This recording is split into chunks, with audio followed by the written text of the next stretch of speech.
Resilience, we are strong, shoulder to shoulder, keep moving on. Resilience, make a new plan, stand up again and say yes we can. Resilience, we are strong, shoulder to shoulder, keep moving on. Resilience, make a new plan, stand up again and say yes we can. Resilience, we are strong, shoulder to shoulder, keep moving on. Resilience, make a new plan, stand up again and say yes we can. Resilience, we are strong, shoulder to shoulder, keep moving on. Resilience, make a new plan, stand up again and say yes we can. Sometimes the mist overhangs my path, and blackening clouds about me cling. But oh, I have a magic way to churn the gloom to cheerful day, I softly sing. And if the way grows darker still, shadowed by sorrow's somber wing, with glad defiance in my throat, I pierce the darkness with a note, and sing, and sing. I brood not over the broken past, nor dread whatever time may bring. No nights are dark, no days are long, while in my heart there swells a song, and I can sing. Resilience, we are strong, shoulder to shoulder, keep moving on. Resilience, make a new plan, stand up again and say yes we can. Resilience, we are strong, shoulder to shoulder, keep moving on. Resilience, make a new plan, stand up again and say yes we can. Resilience. Welcome to Minneapolis College's annual celebration of the work of the great Dr. Martin Luther King Jr. Each year, we honor Dr. King's legacy, recalling his heroic efforts to meet one of our nation's core challenges, equality for all. In his struggle for racial equality, Dr. King moved mountains, politically and socially. His message is more relevant than ever today as we strive as a nation and as a campus community to build a more just society, one that fulfills the true promise of democracy and freedom. Each of us can take inspiration and courage from Dr. King's example by embracing tolerance and acceptance of others, as well as civil discourse, and by walking in his footsteps in the spirit of public service and civic engagement. As Dr. King said, life's most persistent and urgent question is, what are you doing for others? We at Minneapolis College can never become disconnected or unaffected. As a richly diverse college in our city, we hear in Dr. King's question the urgent call to not only seek to do good, but to also strengthen the foundation upon which we build. Through our equity statement, we publicly reaffirm our dedication to strengthening our foundation for building a better future. So many of you are already active agents of positive change. You work in a myriad of ways to dismantle inequities and build a community with a shared sense of belonging. The injustices you combat today are the very ones Dr. King rallied against more than 5 decades ago. Thank you all for what you do. This year's event theme is Personifying Beloved Community. This means envisioning and embodying the beloved community we want to be. We need each other's creativity, innovation, and dedication to address the complex issues that confront our campus and society. We must use our gifts, talents, and opportunities to make this world a better place for others, for the voiceless, and for the generations to come. Truly celebrating Dr. Martin Luther King Jr. legacy means finding ways to bring hope and healing to others. It means imagining what human dignity can look like and then pushing forward to make that vision a reality. Dr. King's eloquent words are passionate, inspiring, and timely, now and always. Yet without our embracing them, our heeding them, and our acting on them, they are just words. In ways both big and small, we can give these words life. We can ensure that Dr. King's legacy of equality, justice, and service lives on.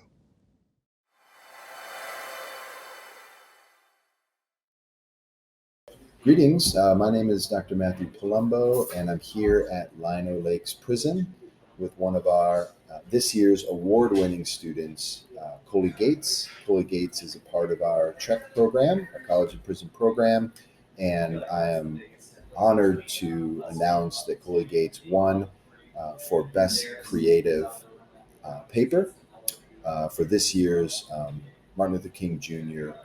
Essay Contest.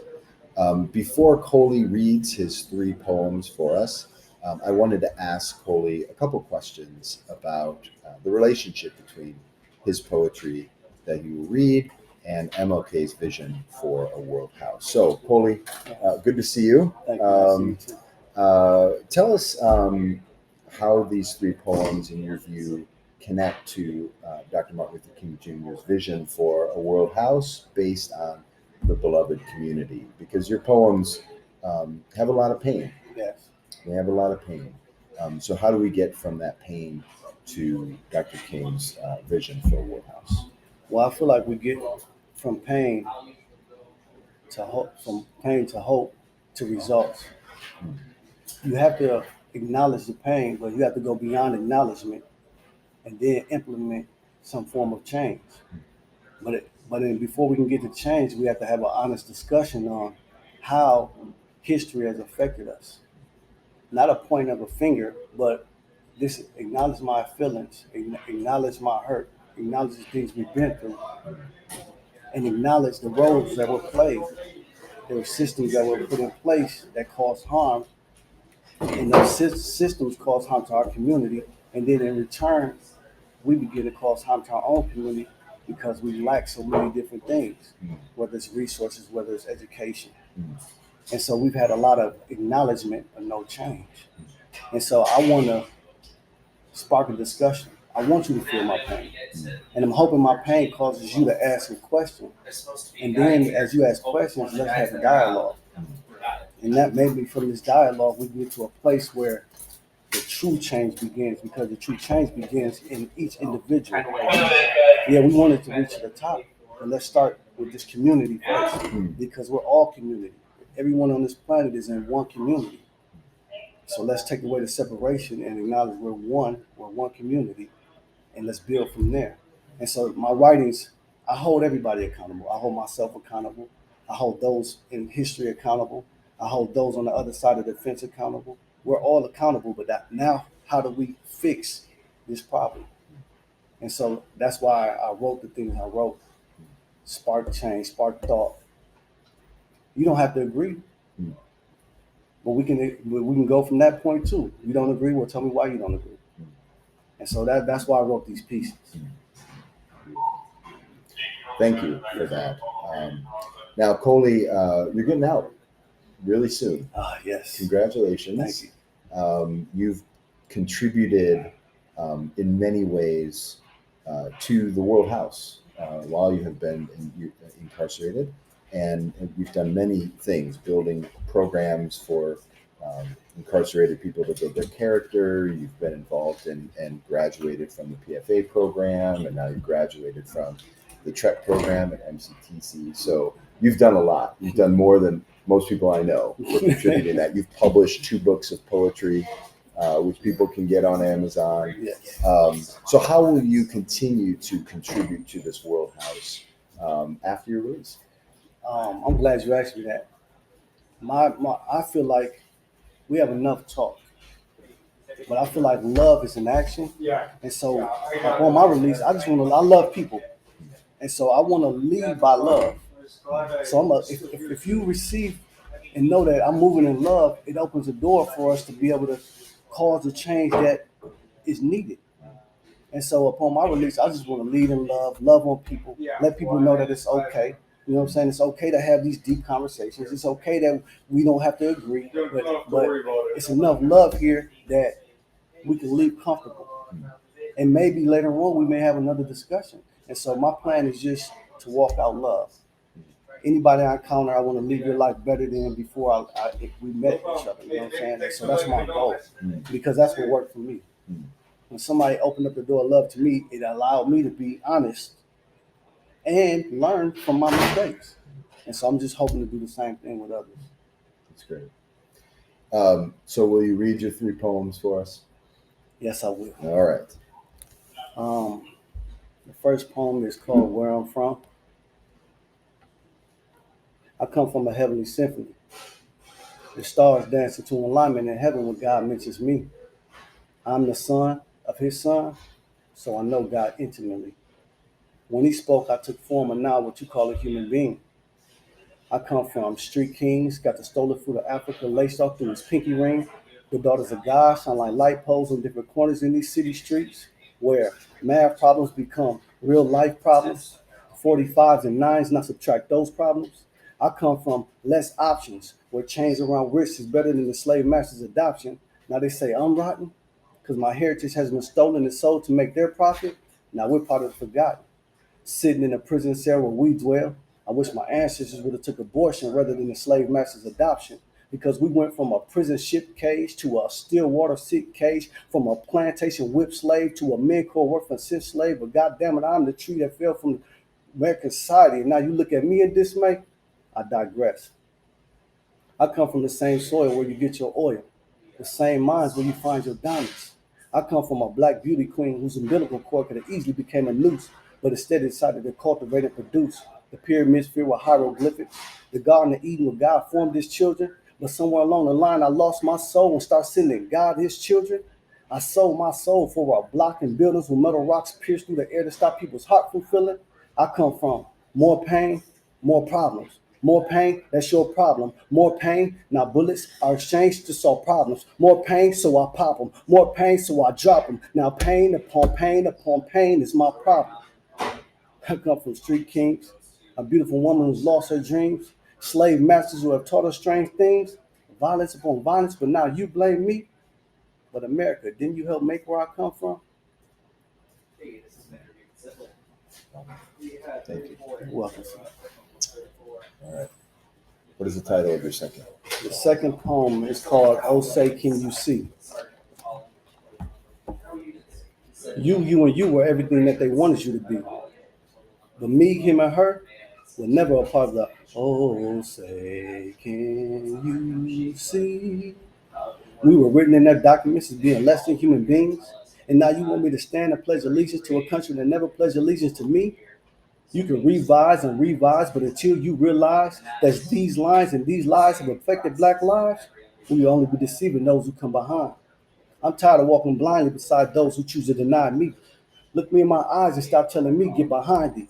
I am a man, not American made. I am a man, not American slave. I am a man formed by the Creator. So wouldn't that make you and me the same? I pledge allegiance to the truth, the word of God that bears good fruit. But I would never pledge allegiance to something that makes me lesser than you. We are one nation under God, so let's make that a fact. Because my ancestors got lashes on their back to get America where it's at. From this point on, it's going to take teamwork to make the African American dream work. The criminal system needs a rebirth. The education system needs to teach work. And in the government system, I need to see people look and feel like me first. But see, we still got brothers and sisters who ain't acting like brothers and sisters. We ask for help to push us when we still kill and push us. How can we add and still plus when it's one of us who kills one of us? So my appeal is to us. Let's stand up and do us. Jose, can you see we are African kings and queens? More than that, we are human beings who have accomplished great things. They have tricked us into believing that Martin Luther King actually received this dream. When we got cops killing our babies, cops killing our ladies, cops killing a lot of people that look like they could be related to me. Jose, can you see? I refuse to be deceived. This is not about an anthem. It's about you, America, and how you treat me. Oh, say, can you see? Wow. Give us one more. Yes, sir. All right. Yes, sir. Yes, sir. This last one is called "To Whom It May Concern." To whom it may concern. I'm tired of seeing thoughts dripping on concrete, seeping into cracks and crevices, but never bearing the fruit of their essence. To whom it may concern. Isn't it time that we stop limiting potential by zip codes, skin tones, and lies on lines that lie between lies, revised and then revised? To whom it may concern. Since when did a seed lose its purpose of becoming, whether it's the seed of earth or the seed of man? To whom it may concern. I watch love dissipate like dew hit by the summer sun, harden like volcano lava touched by the ocean's kiss, fade as sunsets never to rise again. To whom it may concern. We are sick of being cast as mere shadows, standing in the shadows of images and ideology so shallow. To whom it may concern. You will hear our concerns, and then you will become concerned. Well, thank you so much, Coley Gates, and congratulations again Thank you. on your award and on your release. And I truly hope that we can benefit from you and your character and your activism for years to come. I appreciate you, and All right. I appreciate all those who voted for me to have this. All right. Take care. Greetings. My name is Dr. Matthew Palumbo, and I'm a faculty member at MCTC in the Department of Philosophy. And I'm also one of the coordinators for our college and prison program called the TREC program, Transformation and Reentry Through Education and Community. And I have the distinct pleasure of introducing Andre Anderson as the winner for this year's most impassioned speech that he submitted for this year's Martin Luther King Jr. essay contest. Andre will be reading his essay from inside Lino Lakes Prison. I've known Andre for over a year. He is a well-known and well-respected leader within our TREC program at Lino Lakes. He has started and led 2 student clubs and organizations. He's inspired many young men and women to be involved in the college program and to better themselves and better their lives. The college and prison program would not exist in the way that it does for, if not for Andre Anderson and the other tutors and leaders, student leaders at Lino Lakes. Now, Andre's essay calls us all to be involved in the struggle to build the world house that Dr. Martin Luther King Jr. envisioned, to struggle even when your voice inside of the so-called big house has been alienated or silenced. And so Andre's essay is a moving call to all of us, to people incarcerated, to those of us teachers and students, to find ourselves, to find each other in the struggle for democracy and to build this world house. So well done, Andre. We are proud of you, and I hope everyone is moved by your essay as we were. Thank you. State of democracy, world house. Hear this, populace. Give ear, all you inhabitants of this great world house. At any cost, by any road, democracy is earned by those who struggle for it. What we have today is a chance. The struggle to survive is the name of the game. We ought to enjoy it. Our differences leading to our grievances are what make this democracy accessible to all. They are not to be avoided. The choice becomes, do we fight or disengage? If we abdicate our own opinions, we are at the mercy of others. Democracy must be acquired by the individual. It cannot be given to you. The battlefield of democracy is fought by our actions. The way we treat others, the words we use, the papers we write, are all effective ways to engage. Victories and losses ebb and flow. That is the point. Our weapons are our words. We can build this world house up or tear it down. I say, let us find common ground. You say, the banter that ensues is the most effective way to stage an intervention of what you or I may think democracy needs to be. This incursion can be crude or surgical. It depends on the ability of the chosen words to bludgeon or pierce the thick skin of inaction. With no skin in the game, one cannot contribute. Contribute to what, you ask? The world house, as we see it, want it, or need it to be. First, we must listen in preparation for battle. No one thinks alone. We are in this together, whether we admit it or not. No ideas are new. As Gandhi put it in Hind Swaraj, these views are mine, and yet not mine. They are mine because I hope to act according to them, but they're not mine because I lay no claim to originality. It follows that if we are fighting the same battle, whether friend or foe, it entails listening together. This assumes we are both interested in democracy and that we are willing to put in the work. Absent hearing each other out and responding accordingly, we are nothing more than two ships passing in the night. Engagement is where democracy becomes alive. I argue that this fight for democracy is rooted in an innate love for our neighbor. An earnest effort must be made to engage our beloved community in this world house we all share.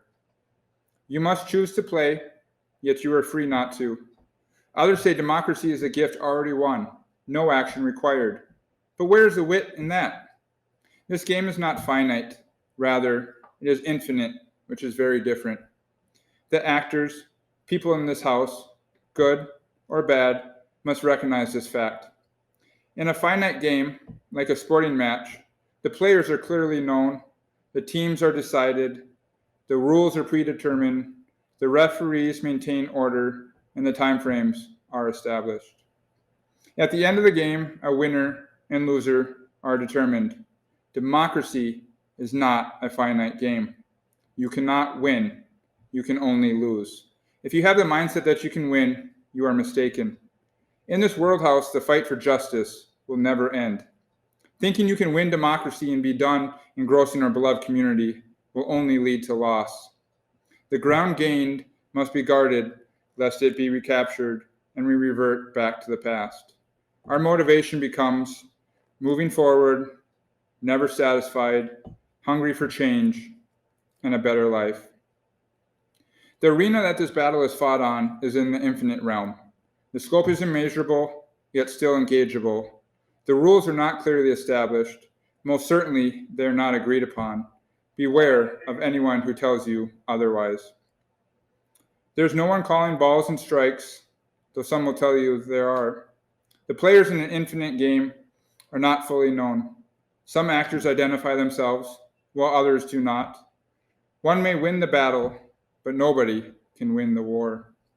The war could only be over if all the actors drop out, surrender, give up, quit, or run away, at which time democracy would be lost.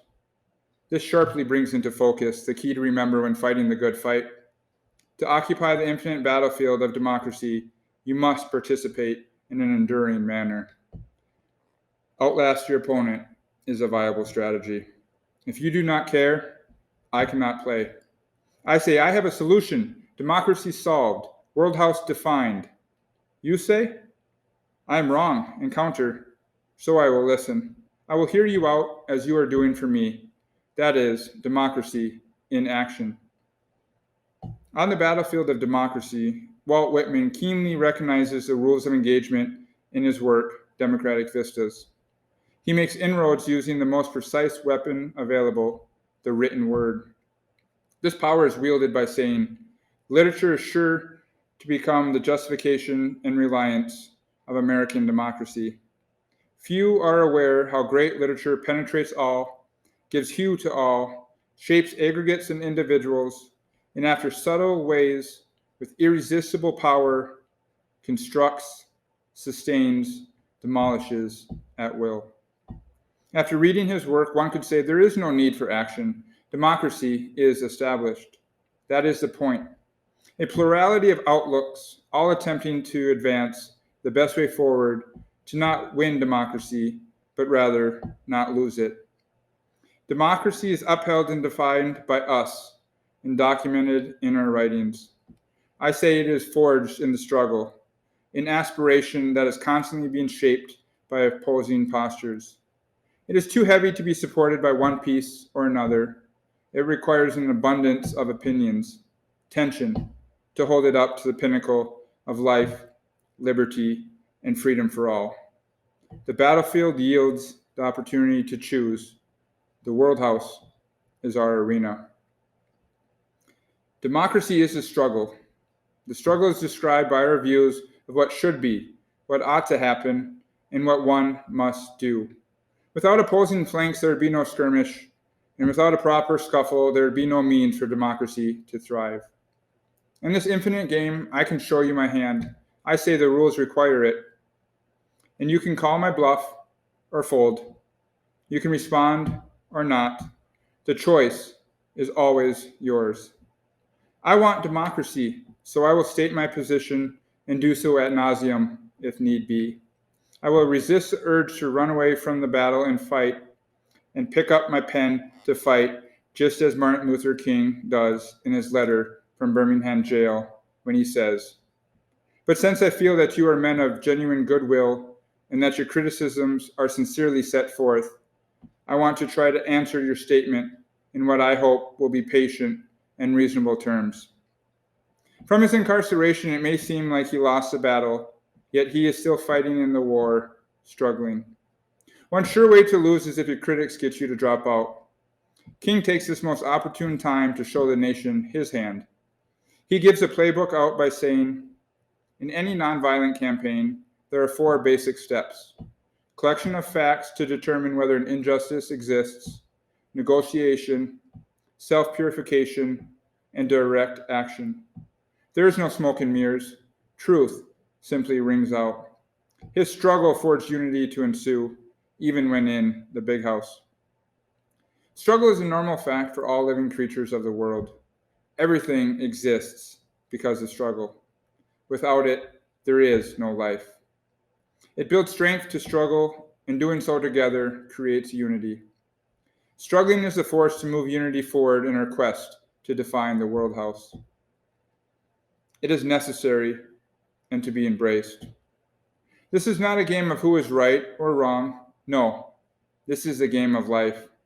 Our World House is an opportunity, and today it is the best it can be, because it cannot be anything but what it is made of, that is, the sum of its parts, us. If you do not like it, you do not like yourself. If you want change, you must change. No one will fight for you, but I will fight with you, as friend or foe, because I choose to engage the World House. Do you? Let us appreciate the struggle and relish today in this extraordinary opportunity we have together called democracy. Good day. I am pleased to introduce to you Quashonda Woodards, winner of the Minneapolis College Racial Justice Oratorical Contest in the Most Relevant category. Quashonda is a 34-year-old mother that was inspired by her daughter to do better in life. So is currently a first-year student at Minneapolis College in the Associates of Liberal Arts program. Born and raised in South Minneapolis, Quashonda's very first job was working at Cup Foods, which we all know by now is the place of George Floyd's murder. Being the oldest of 10 siblings and the oldest of 24 grandchildren, Quashonda prefers to lead by example, which also drove her decision to become educated at a higher level. She has aspirations of becoming a mentor and or counselor to students and young adults. These aspirations are derived from a sense of wanting to give back to her community that which she received and benefited from. Quashonda's entry into the Racial Justice Oratorical Contest is titled, I Believe in the New World House, Somewhat. It is a compelling and uncompromised look at the world house concept. It examines the concept's effects on our current society with modern day real life examples of how the house is not in order, and points out a few specific things that have gone wrong. The essay also suggests manners in which the house could be put back in order and provides hope for the possibilities of doing so. Quashonda believes that the very tools and external factors that are creating the condition of poverty of the spirit can actually be used to reverse the ill effects of that condition and indeed bring about a replenishment of the spirit. The writing was highly relevant, a direct address of how the internal and external were in conflict and how they could be reconciled in the hopes of a better world. Ladies and gentlemen, I give you Quashonda Woodards and her essay, I Believe in the New World House, Somewhat. I believe in a new world house, somewhat. Our world is now led by influence of power, money, and social status. These influences have been idolized by the contemporary materials of the world. People are ignoring the measures of family, togetherness, and purpose as they try to impress society. As free and equal as we want to be, people of all kinds have reverted to needing validation in choices they make in their daily lives. This could be a good thing if we let it, because the same influences may also be key to the great reawakening. With the right use, we can continue to fight to world peace, equality, and morality. When Dr. Martin Luther King mentioned the World House, he was speaking about the awakening of moral principles within the entire globe. It is not just in America where the fight exists. We have faced challenges that affect us all globally. There are challenges such as freedom of expression, religious freedom, reparations, global justice, the value of democracy. immigration, and terrorism we all face. Americans are not the only humans that exist, as we are all people of this world. America's fight for something like equality amongst two races only brings to the forefront the restrictions of morality to humankind. Dr. King often used the Bible as reference in his sermons. In Romans chapter 12, verse 2, it reads, "Do not conform to the pattern of this world, but be transformed by the renewing of your mind." This speaks in agreement to Dr. King when he mentioned that we as men and women live in two realms, internal and external. And when we let the internal become lost in the external, in today's world, we have enhanced our communications and overall accessibility with the technological advances. These advances could be like social media, genetic engineering, and artificial intelligence, just to name a few. And these have advances have paralyzed our mind. They can be a distraction to our faith, our morality. And I believe this is done in fear of loss of productivity and earnings. Think about it.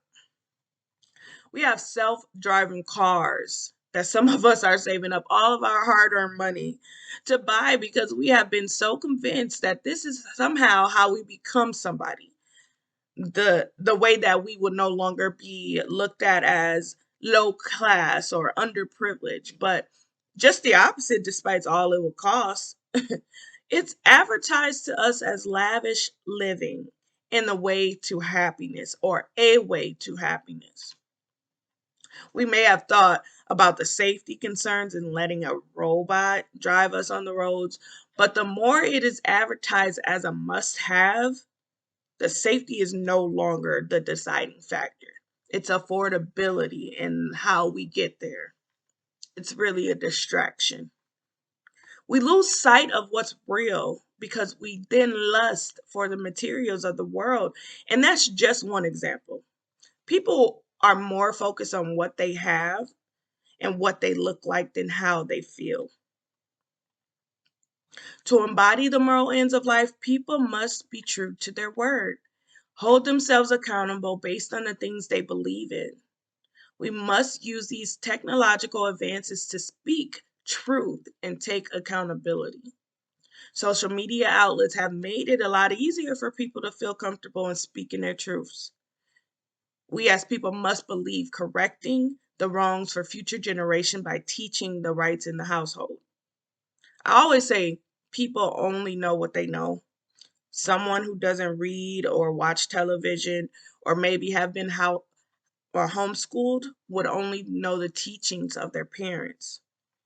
So it's our job to educate using these advances to our advantage. The World Wide Web, or what most call the internet today, I think could be one of the biggest contemporary examples that I use regularly that makes me hopeful for spiritual and moral reawakening. I read on the internet in a news article about the Middle Eastern country of Iran. A protest had sparked about an Iranian Kurdish woman who died in custody of their morality police after being arrested in September for allegedly violating the law of headscarves. The people of Iran are in the streets calling for justice. High pro Iranian people, like musicians and artists, are taking a stand for their moral beliefs, bringing more and more attention to the issue and posting on their social media profiles. And even athletes refusing their national anthem in support of these protests during World Cup. With the internet, people can share their feelings, their thoughts, and concerns, not just in their home, but globally in minutes. This allows us to speak our truth, communicate almost instantly about news and events. It gives us access to history of information that may have been uncomfortable to ask or even not being able to ask. Having the power to access the present information most important to people helps them feel included in what happens in or around their lives. And it gives people the ability to practice freedom of speech. As Dr. King said, we have inherited a great world house. That world house is now changing, and we need to adapt, but not adapt in the poverty of spirit and allowing our flesh to desire things that does not bring us together as people, but adapt as people and use these technological advances to help us embody the moral ends of life in everything we do. This world of many cultures, religions, and political stance, just to name a few, has more power now to communicate efficiently, and comprehending will be the key to understanding and allowing this new world house to become a home to all. Thank you.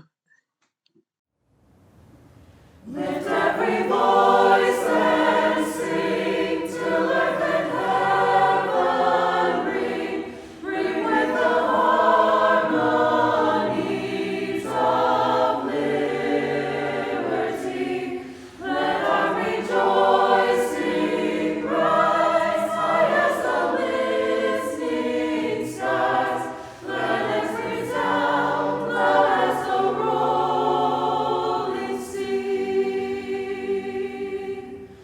Sing a song full of the faith that the dark past has taught us. Sing a song full of the hope that the present has brought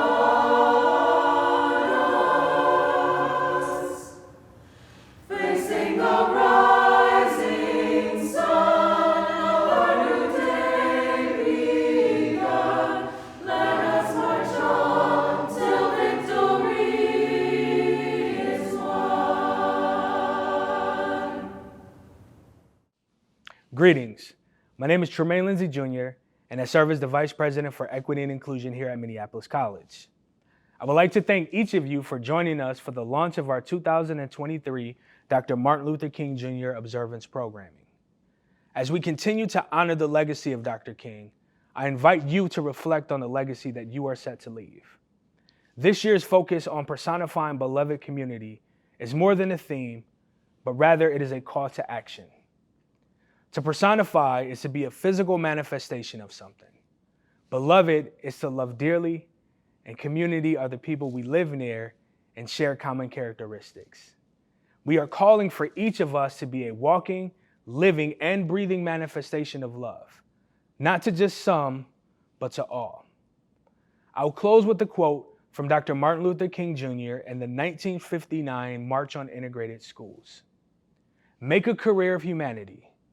Commit yourself to the noble struggle for equal rights.